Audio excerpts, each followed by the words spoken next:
السلام علیکم، زه ایمالیار ساجد یم. تاسو ته ښه راغلاست وایم. د جاواسکرپټ د کلاس 13مه ویډیو ده او په دې ویډیو کې به موږ او تاسو سویچ سټیټمنټ باندې خبرې کوو. نو زه مخکې سویچ سټیټمنټ هم موږ سره داسې دی لکه ایلس اف چې موږ سره کوم کنډیشن و چې هغه کې موږ مختلف کنډیشنز چک کولو د هغه پر اساس پریکړې کولې. سویچ سټیټمنټ هم هماغه ته ورته دی. دلته هم موږ مختلف کنډیشنز چک کوو او هر یو چې ټرو شو د هغه پر اساس پریکړه کوو. د دې چې کوم موږ سره د لیکلو طریقه ده، لومړنی به تاسې سویچ ولیکئ او دلته به اراوند برسز کې یا قوسونو کې به تاسې ایکسپریشن لیکئ. د هغې نه وروسته به د دې باډي سټارټ کېږي په دې قوسونو باندې. دې کې دننه به تاسې کیس لیکئ او کیس کې به تاسې یو کنډیشن لیکئ. له هغه نه وروسته به تاسې کالن اچوئ، بیا به خپل سټیټمنټ لیکئ. سټیټمنټ تاسې کېدای شي یوه کرښه وي او یا کېدای شي یو سټیټمنټ وي او یا هم کېدای شي دوه درې سونه چې تاسې خوښوي تاسو کولی شئ دلته سټیټمنټ ولیکئ. یعنی سویچ لیکو، سویچ نه وروسته بیا دلته قوسونه اچوو، دې قوسونو کې ایکسپریشن لیکو، بیا د دې باډي شروع کېږي. باډي کې دننه موږ کیس لیکو. کیس چې موږ ولیکو له هغه وروسته یو کنډیشن لیکو. که چېرته کنډیشن موږ سره ایکسپریشن سره یو شان و ټرو نو موږ سره به سټیټمنټ پرنټ کېږي. بیا به له هغه نه وروسته بریک اچوو. بریک نه وروسته بیا بل کیس چک کوو. مثال که دا کنډیشن چک کوو نو بیا دا سټیټمنټ پرنټ کېږي او دلته بیا به ورته بریک اچوو. که چېرته دا نه وي نو یو بل کنډیشن مثال یو بل کیس چک کوو. که دا صحیح و نو دا پرنټ کېږي او که دا هم صحیح نه و نو اخره کې موږ کولی شو ډیفالټ په نوم باندې یو بل سټیټمنټ پرنټ کړو لکه موږ څنګه چې په اف کې کوو. اف کې موږ سره ایلس وي، که چېرته اف ټرو نشي نو ایلس به خامخا پرنټ کېږي. او په سویچ کې موږ سره ډیفالټ وي، که چېرته یو کیس هم نه ټرو کېږي نو اخره کې به موږ سره ډیفالټ پرنټ کېږي. نو زه ایډیټر ته او دغه هر څه عملاً ګورو چې څنګه کولی شو موږ عملي له دې څخه کار واخلو. نو لکه څنګه چې تاسې ګورئ یو ځل بیا هم زه خپل ایډیټر کې دلته ما د HTML باسې کوډ اخیستی. هغه نه علاوه موږ سره دلته یو سکرپټ ټیګ دی چې په دې کې به خپل جاواسکرپټ کوډ کوو. نو د هر څه نه وړاندې زه راځم یو ویریبل اخلم د نیم په نوم باندې او دې کې زه یو نوم سټور کوم، مثال ایمالیار. د هغه نه وروسته اوس راځم چې کوم که چېرته دغه نوم بل نوم ورته لیکو هغه سره مساوي شو نو د دې هغه مارکس دې موږ ته وښودل شي. نو راځو سویچ ته او د سویچ چې کوم موږ سره کیورډ دی هغه ورته لیکو. لیکل نه وروسته قوسونه چې دلته دغه کوم ویریبل چې موږ اخیستی د نیم په نوم باندې دا دلته پاس کوو. نو زه راځم ورته لیکم نیم، د هغه نه وروسته باډي شروع کوو. اوس کیس 1 چک کوم نو لیکم چې کیس او ورته لیکم که چېرته موږ سره دغه نیم ایمالیار سره مساوي شو یعنی صحیح شو نو دلته کالم اچوم. کالم نه وروسته موږ دلته کولی شو سټیټمنټ پرنټ کړو. د انټر واخلم او دلته ورته لیکم چې ډاکومنټ ډاټ رایټ او دلته به ورته زه پرنټ کوم چې 90% مارکس. دا ما ورته ولیکه. بریک اچوو. بریک اچول نه وروسته راځو بل کیس چک کوو. که چېرته موږ سره دلته د ایمالیار په ځای احمد موجود وي او هلته موږ سره میچ شي نو دلته به موږ یو بل سټیټمنټ پرنټ کوو ډاکومنټ ډاټ رایټ او ورته لیکو چې 89% مارکس. همدا ډول بریک ور اچوو. له هغه نه وروسته بیا راځو دلته یو بل کیس هم موږ څونه کیسونه چې تاسې اخلئ تاسې اخیستلی شئ. لیکم محمود او له هغه نه وروسته که چېرته دې سره میچ شو نو دلته به بیا هم موږ یو سټیټمنټ پرنټ کوو 7% مارکس. څونه چې تاسې کیسز اخلئ تاسې اخیستلی شئ. اخر کې تاسو کولی شئ دلته بیا هم بریک اچوو. بریک نه وروسته که چېرته دا یو هم موږ سره ټرو نشي یعنې میچ ونشي نو اخر کې به موږ ډیفالټ پرنټ کوو او دلته به ورته وایو یو سټیټمنټ پرنټ کوو چې ډاکومنټ ډاټ رایټ او لیکو چې invalid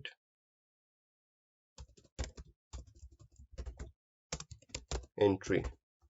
دا سیف کوو. اوس راځم زه دا تاسو تشریح کوم. دلته مونږ نیم ویریبل اخیستی، په نیم کې مونږ ایمالیار سټور کړی. دلته راځو سویچ ته او مختلف کیسونه چک کوو. نیم به دلته مونږ راوند بریسز کې پاس کوو او باډي ته راځو کیس 1. که چېرته دغه ایمالیار د دې نیم سره مساوي شو نو دلته به مونږ سره دا سټیټمنټ پرنټ کېږي. که چېرته مساوي نه شو نو دلته به راشي دویم کیس ته، بیا به ګورو چې دغه احمد د دې نیم سره مساوي دی او که نه دی. که چېرته دا له دې سره میچ شو بیا به موږ سره دا سټیټمنټ پرنټ کېږي. کچیرته دا هم نشو دا هم فالس شو بیا راځي بل کیس ته دا کیس چک کې چې آیا محمود د دې نیم سره مساوي دی کنه دی یا محمود او نیم یو شان دي کنه دي کچیرته یو شان دو او دغه کنډیشن موږ سره ټرو شو نه دلته به موږ سره دا سټیټمنټ پرینټ کیږي کدا درې واړه موږ سره فالس شي یو هم ټرو نشي نو اخر کې موږ سره ډیفالت دی او ډیفالت کې چې موږ کوم سټیټمنټ ورکړل دا به خامخا موږ سره پرینټ کیږي بریک لګول مهم دي کچیرته موږ بریک ونه لګو نو که یو کنډیشن د موږ سره ټرو شي دا نور ټول سره اتومات پرینټ کیږي د دې له خاطر چې کنډیشن ټرو شو او بل کنډیشن ته لاړ نشو نو موږ دلته بریک لګو او زه دا سیف کوم چې کله راشو براوزر ته ریلوډ کړو نو ته ګوري چې دلته موږ سره 90% مارکس پرینټ شو ولې پرینټ شو چې دلته موږ سره ایملیار په نیم کې پروت دی او دلته موږ سره ایملیار موجود دی نو دواړه سره میچ شو دلته چې کوم سټیټمنټ موږ سره هغه پرینټ شو که زه راشم دلته نیم ته او د ایملیار په ځای ورته محمود لیکم سیو کړم او راشم ریلوډ کړم تاسو ګورئ چې 70% مارکس موږ سره پرینټ شو ولې پرینټ شو ځکه چې موږ سره محمود د دې کیس سره میچ شو دلته موږ سره چې کوم سټیټمنټ د 70% مارکس هغه موږ سره پرینټ شو که زه راشم د دې محمود پر ځای احمد ولیکم نو زه راځم ته احمد سیو او چې کله راشو ریلوډ کړو نو تاسو ګورئ موږ سره 89% مارک پرینټ شو ځکه چې کوم د احمد کیسو هغه له دې سره یو شانو نو په دې خاطر موږ سره دا سټیټمنټ پرینټ شو کچیرته موږ یو هم نه دلته یو نوم د موجود مثال نقیب دلته یو نوم سره د موجود وي چې دا به خلل ته موجود نه دی او راشو ریلوډ کړو تاسو ګورئ چې د موږ سره هم پرینټ شو ولی ځکه د موږ سره سیستم زده ډیفالت مو غلط لیکلې سیف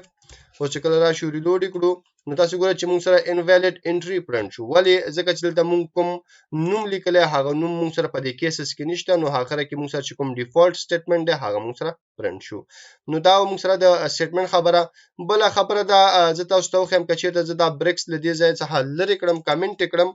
کمنټ مطلب دا موږ سره نه کنسیډر کیږي دا کوم چې ما بریک اخسته زه دا لری کوم اوس ګوره زه راځم موږ سره چې کوم کیس دی د ایملیار زه دا ټرو کوم دلته راځم نیم ته او د نقیب په ځای ورته ایملیار لیکم سیف او چې کله زه راشم ریلوډ کلیک کړم نو تاسو ګورئ چې موږ سره کوم کیسز دي ټول دلته پرینټ شو د ټولو سټیټمنټ چې موږ اخیسته ټول پرینټ شو ولې ځکه چې لومړنی چې کوم کیس هغه موږ سره ټرو شو نو د هغه نه علاوه لاندې چې کوم کیسونه موږ بریک نه لګول نو ټول موږ سره دلته پرینټ شو نو دې له خاطر چې کوم سټیټمنټ ټرو کیږي یوازې همغه پرینټ شي موږ دلته بریک لګو بریک سره به چې کوم سټیټمنټ پرینټ کیږي یوازې به ټرو کیږي همغه به پرینټ کیږي او لاندې به نور کیسز نه چک کوي نو بریک لګول موږ سره مهمه دي بل خبره دا چې موږ کولای شو یو کیس پر ځای دوه درې کیسونه چک کړو مثال یو نوم د هغه لپاره موږ مختلف کیسونه چک کوو او دغه یو پرسنټیج د مثال 90% دا درې کسانو اخیسته نو درې کسانو موږ چک کولای شو مثال لومړی ملیار دی بل ورته لیکم ک احمد موجود وي یا کریم موجود وي کریم لیکم بیا راځم ورته بل لیکم ک جواد وي نو د ټولو ته به همدغه یو سټیټمنټ پرینټ کیږي دلته موږ څو کیسز ولیکو یو موږ سره دا شو یو دا شو دا شو خو دلته موږ سره کې کیسز هم لیکو کیس هم لیکو ځکه ما کیس نه دی لیکل دلته کیس لیکل کیږي موږ سره او دلته هم موږ سره کیس لیکل کیږي اوس موږ سره درې کیسز دي او د دریو کیسز لپاره یو سټیټمنټ دی کچیرته ایملیارو بیا به هم دا پرینټ کیږي کچیرته کریم وی بیا به هم دا پرینټ کیږي او کچیرته جواد وی بیا به هم موږ سره هم دا پرینټ کیږي نو فل حال ایملیار د چې راشم ریلوډ نو موږ سره 19 مارکس پرینټ شو کچیرته راشم ایملیار په ځای جواد کړم سیو کړم راشم ریلوډ کلیک کړم نو بیا به هم موږ سره 90% مارک پرینټ کیږي او کچیرته موږ سره د جواد په ځای کریم وی سیو کړم راشم ریلوډ کړم نو بیا به هم موږ سره 90% مارکس وي ولې ځکه چې موږ سره کیسز درې دي او دا دریو لپاره موږ سره یو سټیټمنټ دی او کچیرته راشم اوس دا بدل کړم احمد کړم نو موږ سره به د دې چې کوم سټیټمنټ دی هغه بدل وي او هغه به موږ سره 90% وي نو تاسو کولای شئ د یو کیس پر ځای څو کیسونه دلته په دې څو کیسونو لپاره یو سټیټمنټ واخلئ بل خبره دا چې مونږ کولای شو دلته د کوم چې مونږ مخکې ویل کمپریژن اپریټرز هم استعمال کړو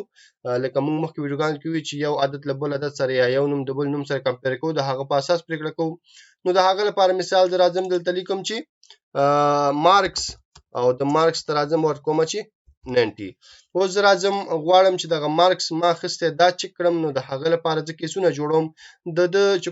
کومه طریقه ده نو سویچ کې به مونږ ټرو ورکوو ټرو مطلب دا چې دا سویچ کې چې د موږ سره د خامخا و چلیږي دلته موږ مارکس ورکړی دی دلته موږ ټرو ورکو نو اوس به خامخا زموږ دغه سویچ چې کوم سټیټمنټ دا به چلیږي نو زه راځم دلته چې کوم کیس کې ملیار لیکل دا لري کوم او دلته موږ اوس دا کنډیشن چې کوم نو زه ورته لیکم چې مارکس کچېته زموږ دغه مارکس زیات وي او یا هم مساوي وي له 90 سره موږ کولای شو لاجیکل اپریټر هم استعمال کوو او مارکس کم وي یا مساوي وي له 100 سره نو دلته به موږ سره په سټیټمنټ کې دا سټیټمنټ رن کیږي نو دلته زه راځم ورته لیکم چې د موږ سره A ګریډ اخسته راځم دویم کیس ته او دلته هم ورته د احمد پر ځای لیکم که چیرته مارکس زیات وي یا مساوي وي له 80 سره and مارکس کم وي یا مساوي وي له 90 سره نو دلته به موږ سره 90 باندې لیکو نه هاتیا لیکو نو دلته به موږ سره چې پرنټ شي دلته به په سټیټمنټ کې موږ سره بی ګریډ پرنټ شي یعنی ته بی ګریډ ته راغلی همدا ډول راځو دریم کیس ته او دلته هم ورته ورکوو که چېرته موږ سره مارکس زیات وي یا مساوي وي له 90 سره and ورکوو مارکس کوچنی وي یا مساوي له 90 سره دلته به موږ سره پرنټ شي چې سی نو دغه درې کیسز موږ ولیکو اوس راځو ګورو چې دا موږ سره ریزلټ سره کې دا مارکس صحیح شو اوس سیف کوو راځو چې کله موږ ریلوډ کلیک کړو نو تاسو ګورئ چې موږ سره A پرنټ شو ولې A پرنټ شو ځکه چې دلته موږ سره کوم مارکس دی هغه 90 دی نو دلته موږ ویل چې چېرته مارکس زیات وي یا مساوي له 90 څخه او مارکس کم وي یا مساوي له 100 سره نو دلته به موږ سره پرنټ شي چې A که چېرته زه راشم دا 15 تیا کړم او سیو وکړم سیف کول نو راشم ریلوډ باندې کلیک کړم تاسو ګورئ چې موږ سره بي پرنټ شو بي ولې پرنټ شو ځکه چې د په دویم کیس کې موږ لیکل چې چېرته مارکس زیات وي یا مساوي له 80 سره او مارکس زیات کم وي یا مساوي له 90 سره نو موږ سره دی بي پرنټ شي او دلته موږ سره دریم کیس داسې و چې چېرته زموږ مارکس چې کوم نمبر دی هغه زیات وي له 90 څخه یا مساوي وي له 90 سره او یا مارکس کم وي له 90 نه یا مساوي له 90 نو موږ سره دی سی پرنټ شي نو که چېرته زه راشم دلته 90 ولیکم سیو وکړم راشم ریلوډ کلیک کړم نو دلته به موږ سره سی پرنټ شي نو دا موږ سره سویچ سټیټمنټ دی په JavaScript کې چې موږ کولای شو له دې څخه په مختلفو برخو کې کار واخلو مخکې به چې کله موږ پروژې کوو مثالونه کوو هلته بیا پر دې موضوع تاسو ښه پوهېدلی شئ په الحال د دې چې کومه طریقه ده کوم سټرکچر دی هغه یاد کړئ تر بیا چې راځم تاسو په خدای سپارم ما په دعاګانو کې یاد ساتئ د خدای په امان